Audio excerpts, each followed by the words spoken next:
Baik, saya cerita dulu sedikit ya ilmunya ya. Apa isi dari madu? Kalau tempe kan isi tadi probiotik kan, biotik. Dia bakteri baik gitu kan. Nah, bakteri baik itu makanannya namanya prebiotik. Jadi bakteri baik makannya prebiotik. Jadi probiotik itu makanannya prebiotik. Jelas ya? Tempe ini kan probiotik. Ya. Ketika teman-teman katakanlah kasih dia madu sebagai prebiotiknya, maka bakteri dalam tempe tadi akan berkembang biak. Kalau dia berkembang biak ketika masuk ke pencernaan kita, maka dia akan perbaiki isi ususnya. Ya, seperti itu ya gampangannya.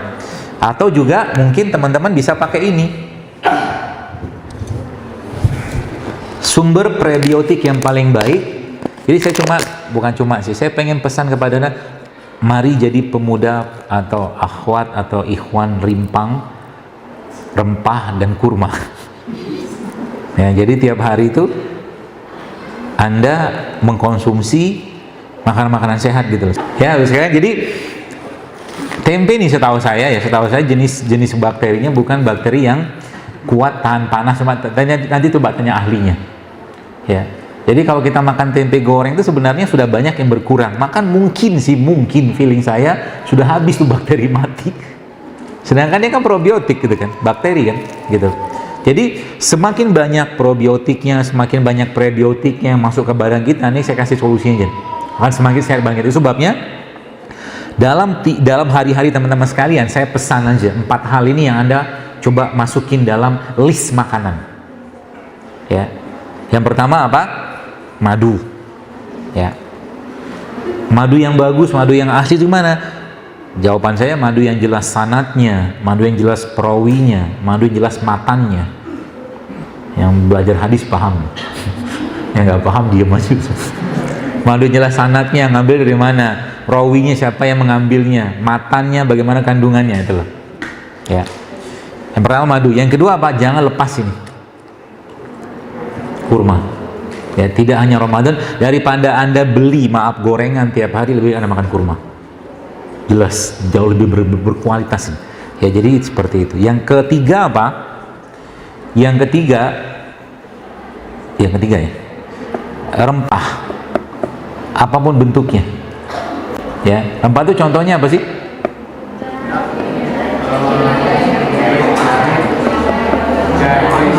Jahe itu bukan rempah, ya jahe tapi dia kategorinya rimpang kalau jahe. Rempah itu contohnya kayu manis, cengkeh, gitu lah, pala, ya itu contohnya. Jangan tinggalkan itu. Jadi jadilah pemuda rempah dan pemuda rimpang, gitu lah, tiap hari ya. Itu yang. Jadi misalkan teman-teman mau bikin minum teh, misalkan, teh itu sehat nggak? Kalau tehnya, jujur kalau tehnya saset sebenarnya nggak sehat. Ya, tapi kalau tetap Anda pengen minum teh sasetan, coba dimasukin rempah di situ. Ya, pemanisnya pakai apa? Jangan pakai gula, pakai madu. Kalau ada madu, kalau nggak sekarang banyak tuh, ada gula aren, ada gula singkong, ya, ada gula kelapa, kan banyak tuh. Dan lebih baik kadang-kadang nggak usah pakai gula sekalian. Tehnya tawar. Karena kan kita butuh gulanya, bukan butuh gula pasir, tapi kita butuh karbohidratnya. Seperti itu ya. Jadi contoh misalkan bikin teh nih, teh saset Anda belilah gitu kan. Nah, cemplungin ke situ misalkan nih bukan ketumbar, kapulaga misalkan. Itu efeknya ke badan akan beda sekali teman-teman sekalian. Beda nasib kalau saya. Ya. Kemudian tadi rempah ya, rempah. Contoh tadi kan ada ketumbar, ada kayu manis, ada apa segala. Itulah bahan bakunya tubuh kita. Mineralnya itu penting sekali. Yang keempat, rimpang. Rimpang tuh contohnya apa? Tadi, rimpang itu tanaman yang batangnya ada di dalam tanah, itu rimpang. Seperti apa contohnya? Jahe, apa lagi? Kunyit, lengkuas, nah gitulah. Ya. Temulawak, ya juga sama tuh. Seperti kurang lebih kayak begitu. Ya. Dan ada 2 lagi sebenarnya. 3 lagi maaf. Tambahannya. Yang pertama probiotik. Probiotik itu apa? Makanan fermentasi. Contohnya tempe. Nah, saya sih berharap nanti teman-teman Anda kan mahasiswa nih, masih banyak ide-ide kreatifnya. Tempe itu sebenarnya bisa dibikin bukan hanya dari kedelai aja, dari biji rambutan juga bisa. Betul, biji rambutan tuh jangan, sebenarnya kalau mau dimakan bisa dimakan. Banyak biji-biji yang kita bisa makan, biji rambutan, kemudian biji salak sih belum tahu kalau salaknya. Kedondong juga nggak tahu. Biji rambutan, biji anggur, biji semangka, biji durian. Biji durian itu sangat tinggi asam aminonya. Jadi kalau teman-teman bikin tempe dari non kedelai itu bagus sebenarnya. Banyak pilihan biji-bijiannya. Dan belum banyak yang buat. Bikin tempe ini kan gampang sebenarnya kan. Modal ragi doang. Modal ragi taruh di satu tempat selesai gitu loh. Jadi dia. Ya. Jadi bikin sebenarnya itu probiotik ya. Jadi makanan itu sebabnya mungkin adik-adik mungkin pernah baca bahwa salah satu makanan paling sehat di dunia namanya apa? Rendang. Rendang sehat nggak sih? Enak iya, sehat mah tidak. Ya. Jadi kalau salah satu makanan sehat di dunia yang diakuin adalah kimchi. Kimchi itu makanan Korea itu loh. Jadi orang Korea itu makanannya apapun dia akan makan kimchi dulu. Lihat sajian kalau teman-teman pernah makan di restoran Korea selalu ada kimchinya. Dan itu luar biasa pentingnya buat pencernaan kita sebenarnya. Ya. Kimchi. Jadi tadi probiotik ya. Ini salah satu probiotiknya. Contoh yang lain probiotik apa? Banyak miso. Miso tuh probiotik tuh. Ya. Itu masukin ke badan tiap hari itu. Dan yang ketiganya yang keberapa? 1, 2, 3, 4, 5. Tadi kan udah 4. Yang kelima berarti yang keenam. Yang keenamnya prebiotik atau juga tambahkan situ asam amino. Contoh kayak begini nih. Ya kayak mungkin kita membahas kayak sayuran, buah-buahan, itu kan ada banyak prebiotik di situ. Jadi makanannya probiotik itu adalah prebiotik. Teman-teman masih suka makan nasi putih? Masih. Saran saya dimodif nasinya. Iya, udah modif nasinya. Supaya nasi putih itu kan kenapa banyak dilarang? Karena tinggi banget gulanya. Itu masalahnya. Kalau sudah makan nasi putih, apa yang tadi saat Anda kuliah? Ngantuk loh. Karena tubuh susah tubuh kita tuh berat sekali memetabolisme gula pada nasi itu gitu. Caranya gimana supaya nasi tetap tinggi seratnya? Gampang. Saran pertama, ini saya saja. Kalau mau nyobain sih, nanti coba ambil cabai rawit begini, tambahkan bawang putih, tambahkan serai sedikit, ditumis pakai minyak kelapa. Ya, tumis pakai minyak kelapa atau kalau enggak pakai minyak zaitun, tumis api kecil aja. Nanti tambahkan garam sedikit, garam bukit ya, atau garam laut, garam yang sehat lah, sama tambahkan lada hitam. Ya, dioseng-oseng sebentar, itu nanti dimasukkan ke nasinya. Tapi ini bukan nasi goreng sih ya, kebayang ya.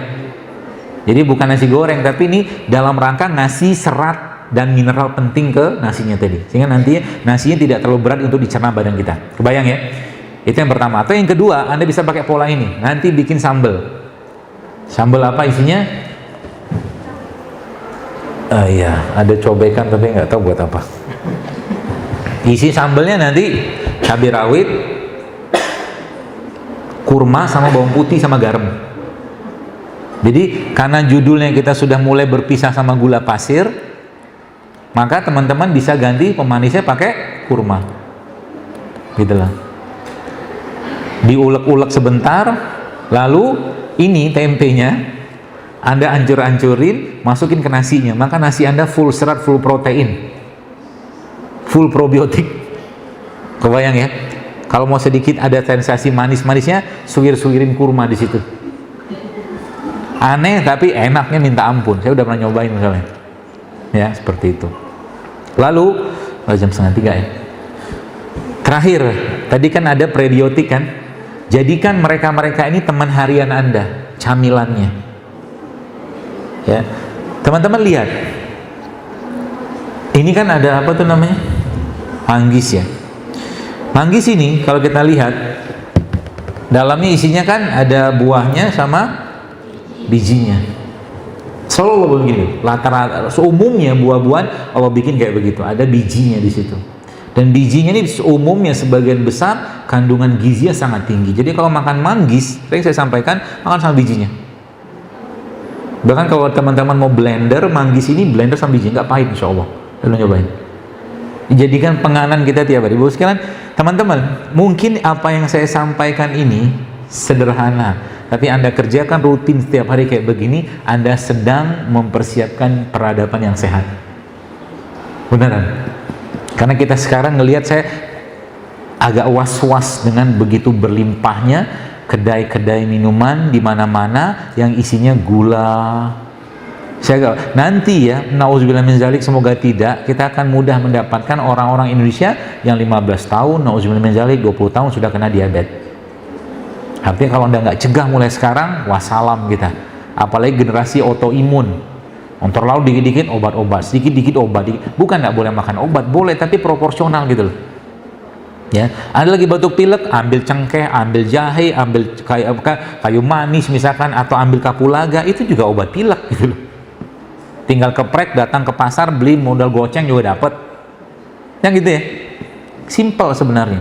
Ya, nah tadi manggis ini, kembali sini, maka dia isinya tadi apa? Isinya kan dari mulai kulit luarnya ini, ya, bermanfaat sampai kulit dalamnya, termasuk sampai ke bagian putihnya dan bijinya. Semakin banyak perlindungan di situ yang Allah ciptakan, maka biasanya kandungannya semakin berharga. Maka di Indonesia ada satu jenis sumber asam amino yang terbaik yang Allah ciptakan di negeri ini, yang dia mengandung hampir semua jenis komponen asam amino manusia, yang Allah lindungi dengan serat, Allah lindungi dengan cangkang, Allah lindungi dengan kulitnya lagi, dan sumber asam amino tersebut namanya apa? Air kelapa.